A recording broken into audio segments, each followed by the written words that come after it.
Hello friends, मैं आदिल अहमद आप लोगों का स्वागत करता हूँ आज के सेशन में। तो सेशन में लेट है, मगर आज हम लोग एनटीपीसी का जो थर्ड क्लास है, जो टारगेट बैच था उसका थर्ड क्लास है आज। तो आज हम लोग नंबर सिस्टम में रिमाइंडर थ्योरम के बारे में बात करेंगे, यानी शेषफल का प्रमेय क्या होता है इसके बारे में बात करेंगे। इस पर बहुत सारे क्वेश्चन आते हैं आपके एग्जाम में, ठीक है। तो इसके बारे में बात करेंगे। तो सिंपल आपको बता दें रिमाइंडर किसे कहते हैं। तो सबसे पहले आप बता दें कि आपको अगर मान लीजिए आपको बोले कि 5 में 4 से भाग देना है, तो क्या कीजिएगा कि 5 में 4 से जब भाग दीजिएगा यानी 4 एकम 4 और फिर 4 आ जाएगा, बचेगा 1। तो ये जो बचता है उसे ही रिमाइंडर कहते हैं। क्या कहते हैं? रिमाइंडर, यानी शेषफल कहते हैं। क्या कहते हैं? शेषफल, यानी जो बचता है उसे शेषफल कहते हैं। और ये आपका 4 से ये आपका क्या हो गया? डिवाइडर, ठीक है। और ये डिविडेंट हो गया और ये कोएफिशिएंट हो गया। इसे कहते हैं भाजक, ठीक है। इसे कहते हैं भाज्य, इसे भागफल कहते हैं और इसे शेषफल कहते हैं, ठीक है। तो हमको शेषफल के बारे में पढ़ना है, रिमाइंडर के बारे में पढ़ना है। इसको हिंदी में शेषफल यानी इसके बारे में पढ़ना है, ठीक है।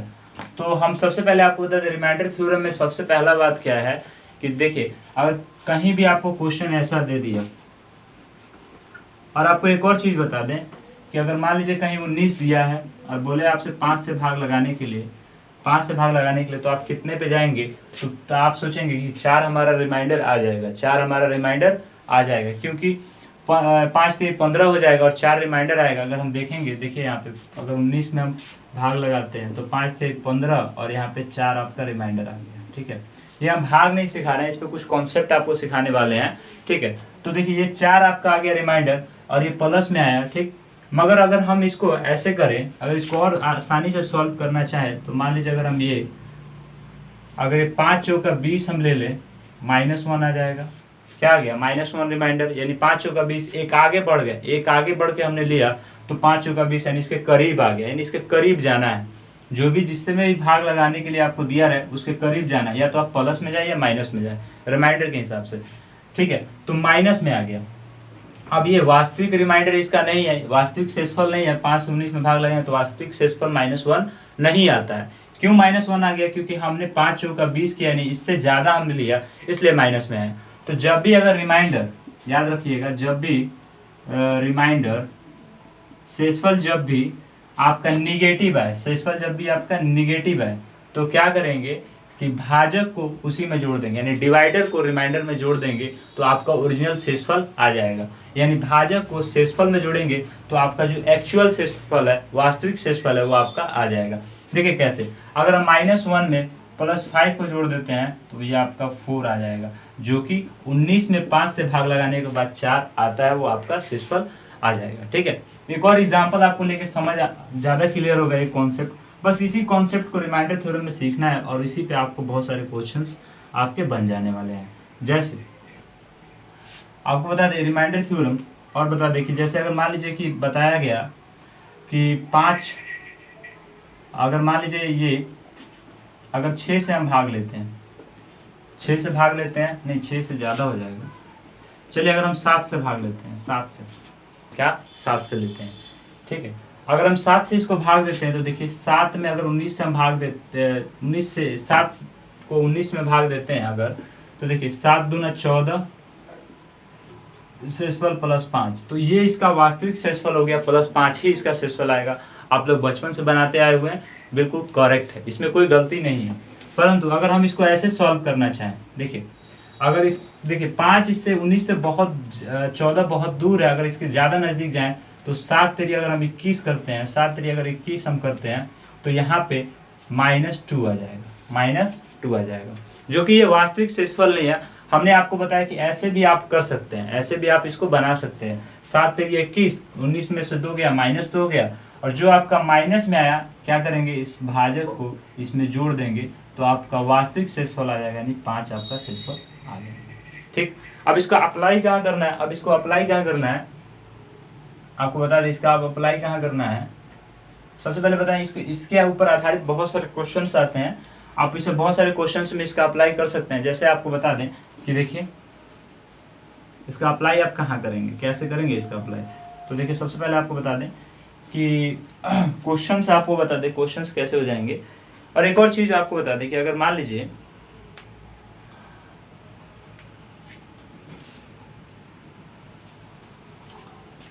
अगर कहीं दिया हो, मान लीजिए 2 × 7 और भाग 2 दिया हो, और इसमें 3 × 4 × 5 4 × 9 × 7 ऐसे करके दिया हो, तो याद रखिएगा एक चीज, आपको सिंपल एक कॉन्सेप्ट बता रहे हैं कि इसका गुणज, 2 का गुणज अगर इसमें किसी भी संख्या में रहे तो 2 से भाग लगेगा। अगर 3 का गुणज किसी भी संख्या में रहे तो यहाँ पे 3 से भी भाग लगेगा। अगर 7 का गुणज किसी भी संख्या में रहे तो 7 से भी भाग लगेगा। अगर 9 से किसी 9 का गुणज कोई भी संख्या रही है, 9 का गुणज ही ना है बाकी सब, तो 9 से भाग लगेगा। यानी किसी संख्या में कोई संख्या का अगर गुणज है तो उस संख्या में उस संख्या से भाग लगेगा। जैसे अगर हम बात करते हैं 34 की बात करते हैं, अगर 34 की बात करते हैं, इसको तोड़े 17 दूना 34, तो क्या 34 में 17 से भाग लगेगा? क्यों भाग लगेगा? क्योंकि 17 इसका गुणज है, और 2 इसलिए भाग लगेगा 2 से क्योंकि 2 भी इसका क्या है? गुणज है।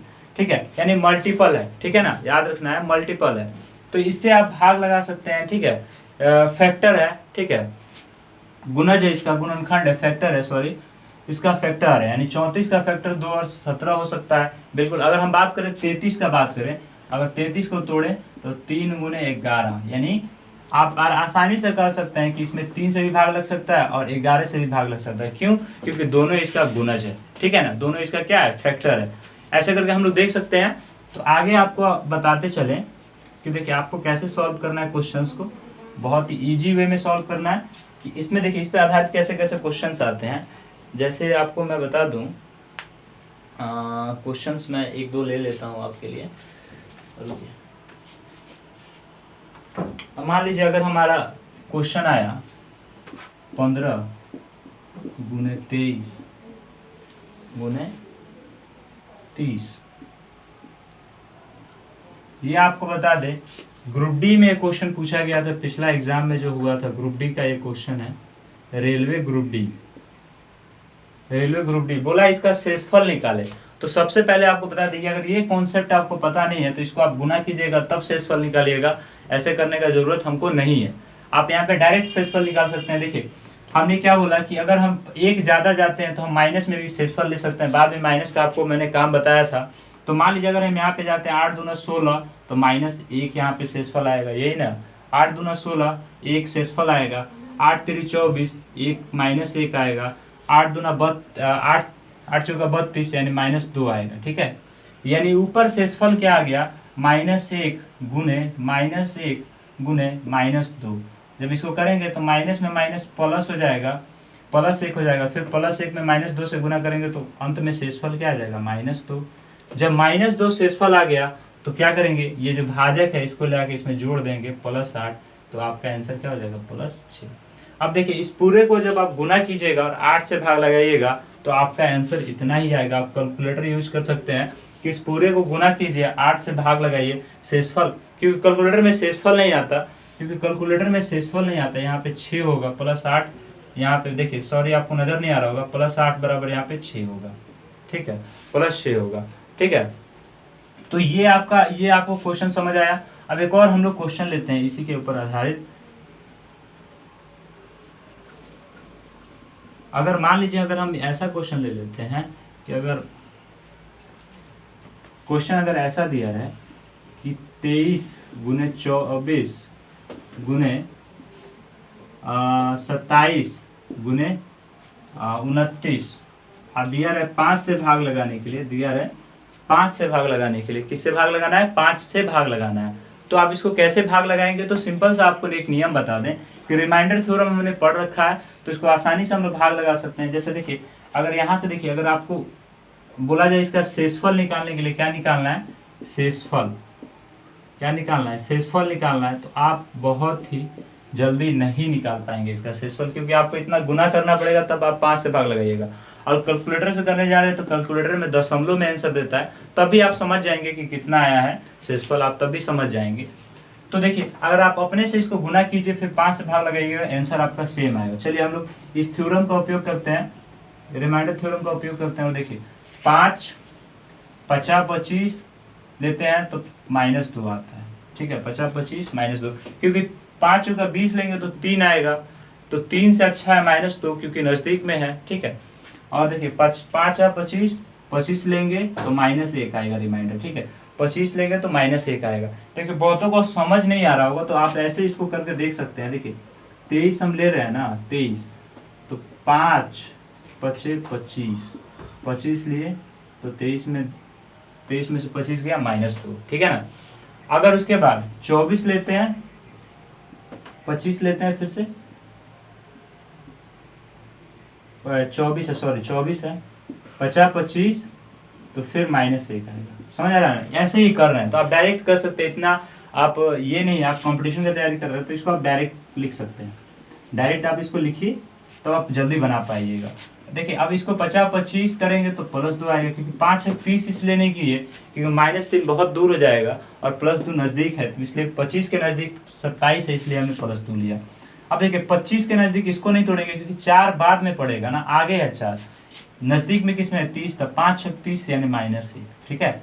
अब सबको मल्टीप्लाई करेंगे क्योंकि मल्टीप्लाई में है तो 2 में 1 से मल्टीप्लाई करेंगे तो +2, फिर +2 को फिर 2 में मल्टीप्लाई करेंगे तो +4, +4 में फिर -1 से मल्टीप्लाई करेंगे तो -4 आ जाएगा। क्या आ जाएगा? -4, यानी आपका शेषफल कितना आ गया? -4। हम बोले थे कि शेषफल माइनस में नहीं होता है तो उसके लिए क्या करते हैं कि भाजक को जोड़ देते हैं। जब भाजक को आप जोड़िएगा तो आ जाएगा आपका +1। तो +1 जो आपका आंसर होगा वो आपका वास्तविक आंसर होगा, ठीक है। वो आपका क्या होगा? वास्तविक आंसर होगा, ठीक है। तो ये रहा आपका क्वेश्चन, वास्तविक आंसर होगा। अगर आपसे अब एक और क्वेश्चन आपको बता दें कि सिंपल सा आप क्वेश्चन देखिए, आप उसको कैसे सॉल्व कर पाइएगा, ठीक है। अब देखिए क्वेश्चन देखिए, अगर हम मान लीजिए क्वेश्चन कहीं ऐसे दे देते हैं, अगर एक और क्वेश्चन इसी पे देते हैं सिंपल सा,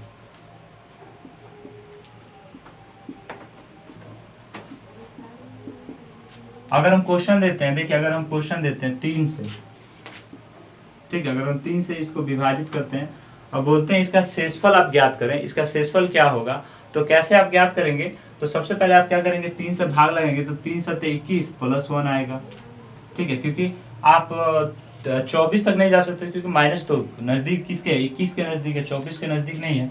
ये 24 के नज़दीक है तो इसलिए यहाँ पे -1, यहाँ पे क्या हो जाएगा 0 और यहाँ पे क्या हो जाएगा -1। अब देखिए यहाँ पे कॉन्सेप्ट क्या है कि देखिए अगर 0 का गुना हो रहा है, कहीं भी 0 हो रहा है, देखिए 0 हो गया तो इसका मतलब क्या हो गया कि -1 गुने -1 गुने 0 गुने -1। तो जब ऐसा कीजिएगा तो पूरी कट जाएगा, आपका आंसर आ जाएगा 0। आप ऐसा कैलकुलेटर पे इसको गुना करके देखिएगा और फिर 3 से भाग लगेगा तो पूरी कट जाएगा, शेषफल आपका क्या आ जाएगा 0। सिर्फ आपको कोएफिशिएंट दिखाई देगा, ठीक है ना। यानी कोएफिशिएंट आपका दशमलव में नहीं होगा तो समझिएगा पूरा कट गया है, यानी शेषफल आपका 0 आया है, ठीक है।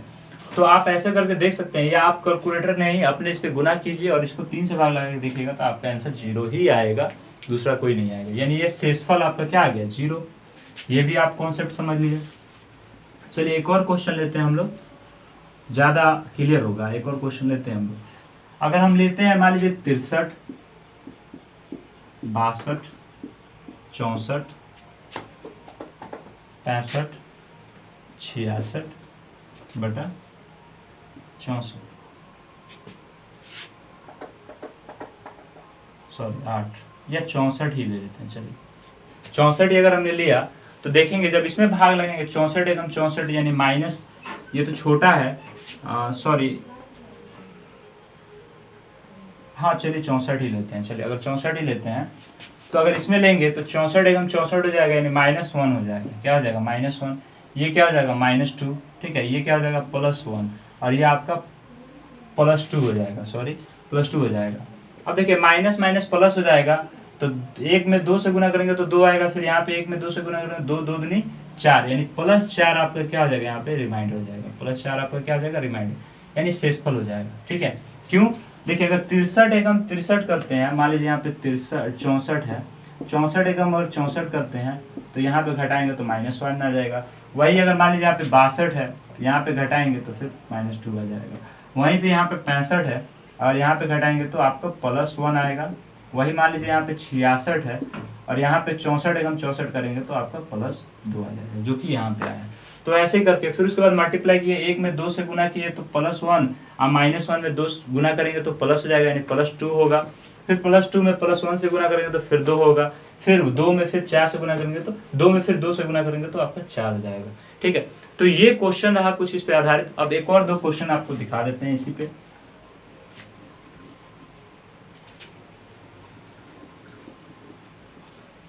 अगर मान लीजिए कहीं ऐसा क्वेश्चन दे दिया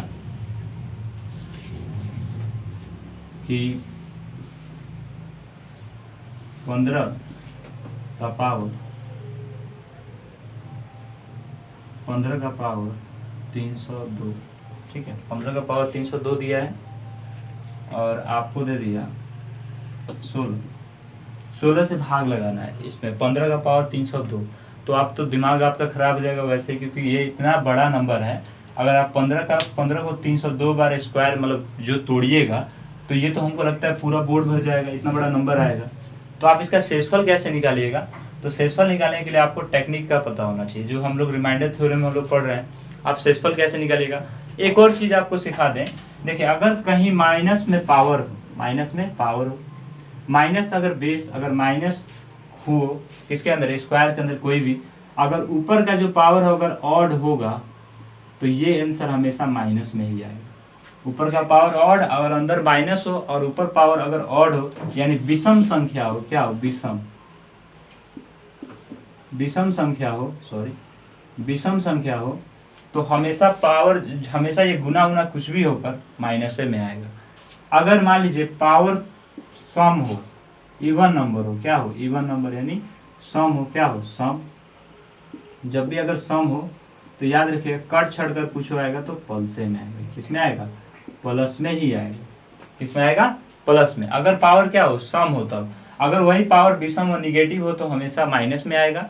अगर वही पावर प्लस हो और सम हो तो प्लस में आएगा। ठीक है ना? सॉरी, एक ध्यान रखिएगा, ये माइनस में हो तब भी प्लस में आएगा। देखिए, अगर माइनस का पावर, माइनस में कोई संख्या अंदर दिया हो, अगर उसका पावर विषम हो तो वो माइनस में ही आएगा उसका आंसर। और कोई माइनस संख्या दिया हो और उसका पावर सम हो तो उसका आंसर प्लस में आएगा, यानी पॉजिटिव आएगा। ठीक है, माइनस में हो पावर विषम तो माइनस में ही आएगा, और जैसे माइनस में हो पावर सम हो तो वो आंसर प्लस में आएगा। ठीक है, ऐसे करके याद रखना है। ये चीज आपको क्यों सिखाएं अभी देख लीजिएगा, इसमें आपको जरूरत आएगा। तो अगर मान लीजिए हम 17 से भाग लगाते हैं इसमें 15 में, हम इसलिए अभी हमको मतलब नहीं है, 15 में हम भाग लगाते हैं तो 16 एकम 16, यानी एक मर्तबा में आ जाएगा, -1 आ जाएगा। क्योंकि जब आप 15 में भाग लगाइएगा, देखिए जब आप 15 में 16 से 15 में जब आप भाग लगाइएगा तो 16 एकम 16 जब कीजिएगा तो -1 आ जाएगा। जब ये -1 आ जाएगा तो इस -1 को यहाँ पर रखेंगे। जब इस -1 को यहाँ पर रखेंगे यानी -1 अब पावर 302/16। तो एक चीज आप देखेंगे, कि देखिए यहाँ पे जो ये पावर है ये -1 है, क्या है? -1, और -1 है और माइनस का अंदर माइनस है, ऊपर पावर क्या है? तो ये आपका सम है, क्या है? सम। और आपको अभी बताया था कि अगर सम रहे, माइनस रहे, अगर उसका पावर सम रहे तो उसका आंसर प्लस हो जाता है, तो इसका भी प्लस हो जाएगा, यानी +1 आपका आंसर आ जाएगा। अच्छा, एक बात ध्यान रखिएगा, कोई भी संख्या हो, अगर मान लीजिए हम 4 से भाग दे रहे हैं तो शेषफल हमेशा 1 2 3 ही आएगा। अगर हम 5 से भाग लगा रहे हैं तो शेषफल हमेशा 1 2 3 4 ही आएगा। अगर हम 6 से भाग लगा रहे हैं तो शेषफल हमेशा, इसका शेषफल अगर 6 से किसी संख्या में भाग लगा रहे हैं तो इसका शेषफल 1 2 3 4 5 ही आएगा। यानी जिस संख्या से भाग लगाया जाता है किसी संख्या में तो उसका शेषफल हमेशा उस संख्या से छोटा होता है। इस बात को ध्यान रखिएगा। अगर मान लीजिए हम 7 से भाग लगा रहे हैं कहीं तो शेषफल इसका 7 से किसी संख्या में हम भाग लगा रहे हैं तो अगर भाग लगाने के बाद हमेशा शेषफल 1 आएगा या 2 3 4 आएगा, 5 या 6 आ सकता है। 7 आएगा तो 0 हो जाएगा, 7 आएगा तो 0 हो जाएगा शेषफल, क्योंकि इससे ज्यादा नहीं आएगा। तो जिस संख्या से जब भी किसी संख्या में भाग लगाया जाता है तो शेषफल हमेशा उससे छोटा आता है। क्योंकि हम लोग शेषफल के बारे में पढ़ रहे हैं तो इतना सब पढ़ना है। तो आपको ये समझ आ गया होगा कैसे हमने ये किया। ठीक है, एक और एग्जाम्पल के माध्यम से आपको ज्यादा समझ आएगा।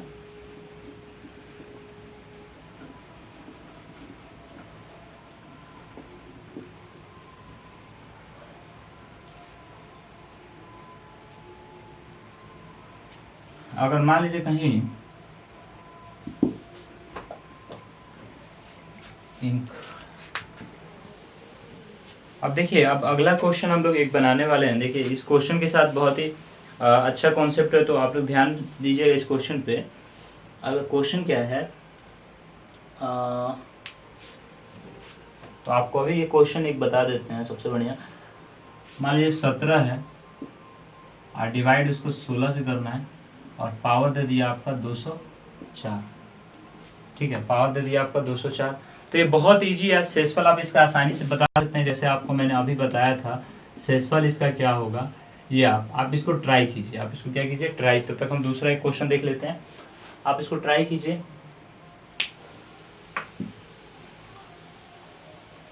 तब तक हम लोग दूसरा क्वेश्चन देखते हैं, आप इसको ट्राई कीजिए। तो आपने देखा होगा कि इसका जब हम इसको ट्राई कर रहे हैं, मतलब इसको हम जब भाग लगा रहे हैं, तो देखिए 16 से 17 में जब भाग लगाएंगे तो आप यहाँ पे देख सकते हैं 16 में अगर 17 से हम भाग लगाते हैं तो 16 एकम 16, यानी ये, यानी यहाँ पे क्या आ रहा है, +1 आ रहा है। तो यहाँ भी जब +1 रखेंगे आप, +1 का शेषफल पावर कुछ भी है हमेशा कितना आएगा, 1। ठीक है, तो ये ऐसे आप समझ सकते हैं। एक और आपको क्वेश्चन इसी पे आधारित बता दे रहे हैं, वो थोड़ा हटके होगा, इससे थोड़ा अलग होगा। अब देखिए रिमाइंडर थ्योरम में इतना ही नहीं है, इस पे कल का भी क्लास रहेगा रिमाइंडर थ्योरम में, क्योंकि इसमें बहुत सारा कॉन्सेप्ट है। सिर्फ यही इसी पे कॉन्सेप्ट आधारित नहीं, बहुत सारा कॉन्सेप्ट है इसमें, जो कि आपको मैं कल के क्लास में बताऊंगा। तो देखिए आपको बता दें 26 का पावर अगर मान लीजिए 200 है, और 25 का पावर अगर 200 है, और आपसे दिया 27 से भाग लगाने का, 27 से क्या दिया, भाग लगाने का। किसे दिया, 27 से आपको भाग लगाने के लिए दिया। ठीक है, तो सबसे पहले आपको बात कर दें 27 से 28 यहाँ पे दिया हुआ है, 28 से भाग लगाने के लिए। ठीक है, ये क्वेश्चन है आप लोगों के सामने। तो इसका शेषफल आपको ज्ञात करना है। तो शेषफल सिंपल सा, बहुत इजी है क्वेश्चन। अगर मान लीजिए 27 से आप भाग लगाते हैं तो यहाँ पे -1 आ जाता है, और यहाँ पे +1 आ जाता है। तो आपको अभी बताया था कि जब माइनस का पावर सम रहे तो 2 आपका सम संख्या है, और जब भी माइनस का पावर सम रहे तो अपने आप प्लस में चेंज हो जाता है। तो 1 का आप कितना भी पावर रखिएगा 1 ही आता है, और माइनस में है तो हमेशा इसका क्या आएगा, 1।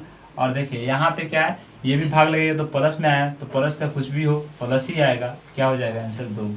समझा है ना, तो आंसर आपका 2 हो जाएगा। ठीक है, तो ऐसे करके आप लोग देख सकते हैं। ठीक है, ऐसे करके आप लोग क्वेश्चन बना सकते हैं। इस पे आधारित जितना भी रिमाइंडर थ्योरम पे आधारित क्वेश्चन है आप आसानी से बता सकते हैं। चलिए एक और कॉन्सेप्ट हम लोग देख लेते हैं, उस पर आधारित क्वेश्चन बनाते हैं। अगर मान लीजिए कहीं आपको क्वेश्चन दे दिया ऐसे 240 नहीं, अगर मान लीजिए कहीं क्वेश्चन दे दिया, क्वेश्चन था ये, आपको बता दिए ये जो क्वेश्चन है ये आपके एनटीपीसी 2016 में पूछा गया क्वेश्चन है। एनटीपीसी आपको बता दें कि 3 सेकेंड सीटिंग का क्वेश्चन है, फर्स्ट शिफ्ट का क्वेश्चन है, प्रथम पाली का क्वेश्चन है। एनटीपीसी 2016 में पूछा गया था क्वेश्चन। आप देखिएगा क्वेश्चन बैंक घटना चक्र में, तो आपको इस प्रकार का क्वेश्चन मिल जाएगा। बोला 44 24 गुने 23 गुने 26 का इकाई दहाई अंक ज्ञात करें। ऐसे करके क्वेश्चन आपसे पूछा, इकाई दहाई अंक इसका ज्ञात करें। अगर ऐसे आपको क्वेश्चन पूछा है कि इकाई दहाई इसका अंक ज्ञात करें, इसका इकाई दहाई अंक क्या होगा, तो आपको ये क्वेश्चन बहुत ही इजी वे में, इसको हार्ड नहीं लेना है। इसको आपको एक कॉन्सेप्ट बता दें जिसपे आपको ये क्वेश्चन आसानी से बनेगा।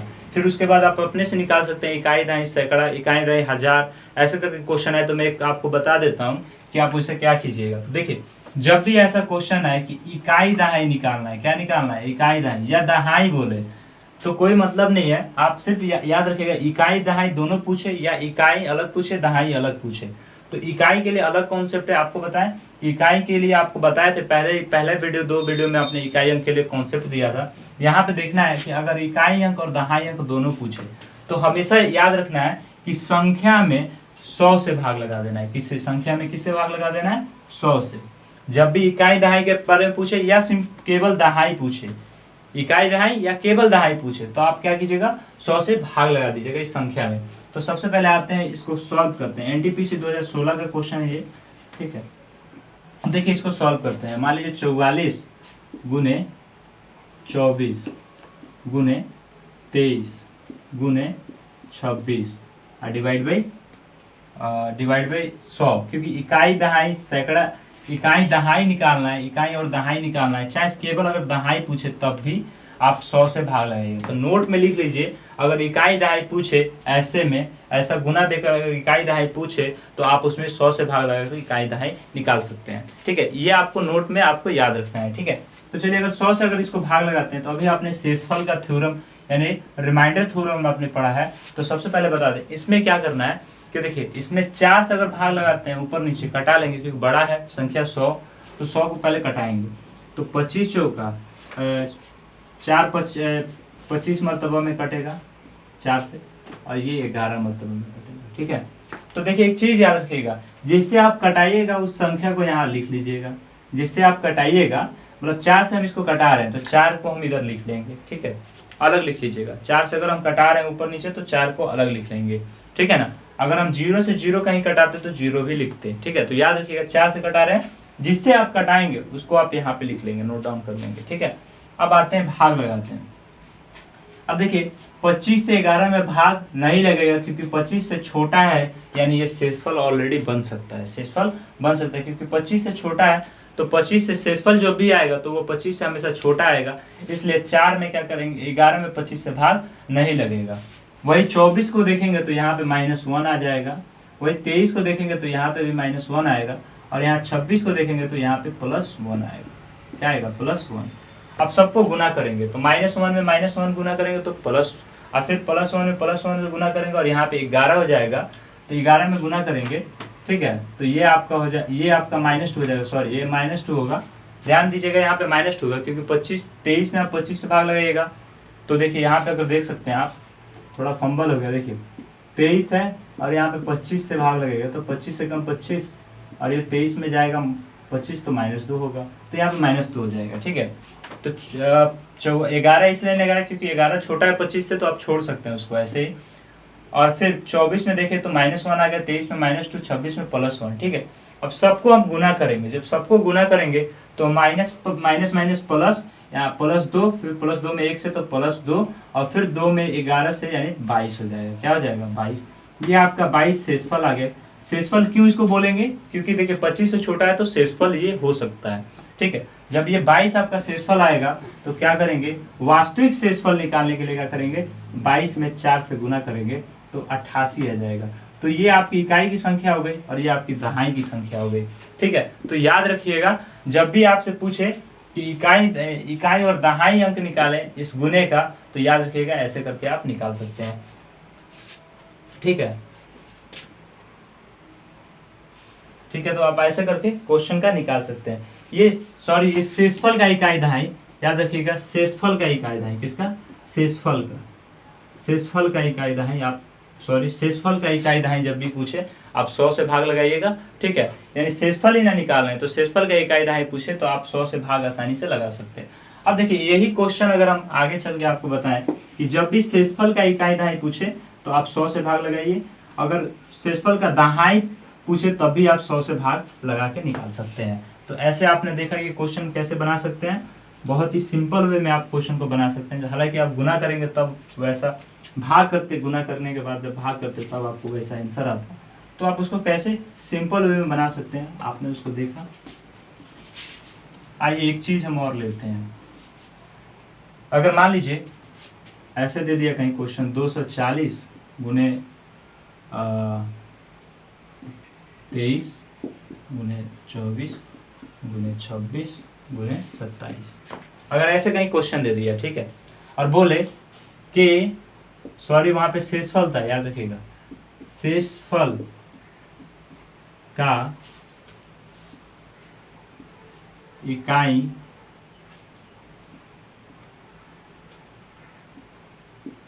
दहाई, शेषफल का इकाई दहाई और सैकड़ा निकालें।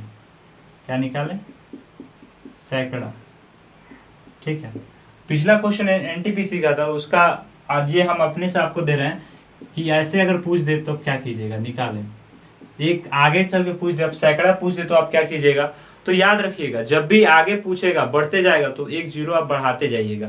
इकाई में पूछे तो 10, दहाई में पूछे तो 100 और सैकड़ा तक पूछे तो 1000। ठीक है, उसके ऐसे आगे करते करते आप बढ़ाते जाइएगा संख्या। अगर मान लीजिए 1000 में पूछे तो आप 4 जीरो के साथ जाइएगा। ठीक है, तो मान लीजिए यहाँ पे क्या है, इसको जब सोल्यूशन जब इसका निकालेंगे तो देखिए 240 गुने 23 है, गुने 24 है, गुने 26 है, गुने 27 है। तो हमसे क्या पूछा, इकाई, दहाई और इकाई पूछा, दहाई पूछा और सैकड़ा पूछा, ये तीनों पूछा। तो तीनों पूछा तो मतलब 3 गो जीरो।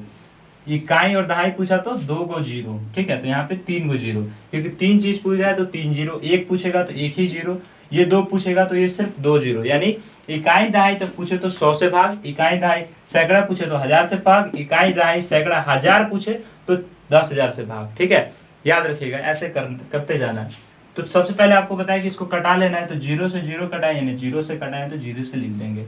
उसके बाद 4 से कटाएंगे 25 मरतबा, ये 4 छक, यानी 40 से हम इसको कटाए हैं तब इतना है ऊपर 6, 40 छक 24, इसको कटाएंगे 40 25 आ जाएगा। ठीक है, अब चलते हैं 25 तक, क्योंकि 6 25 से छोटा है तो 6 रह जाएगा। इसमें देखेंगे तो -2, यहाँ देखेंगे तो -1, यहाँ देखेंगे तो +1, यहाँ देखेंगे तो +2।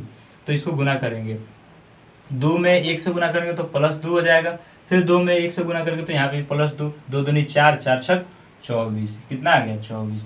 अब 24 में ये आपका शेषफल इसका पूरे का 24 आ गया। जब ये 24 आएगा तो वास्तविक शेषफल निकालने के लिए 24 में किससे गुना करेंगे, 40 से गुना करेंगे।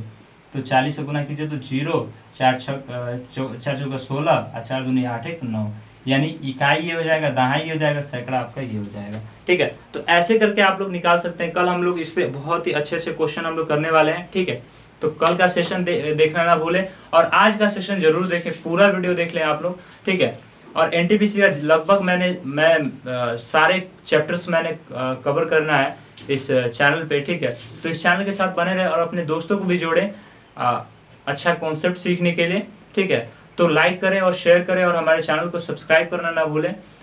ठीक है, तो धन्यवाद।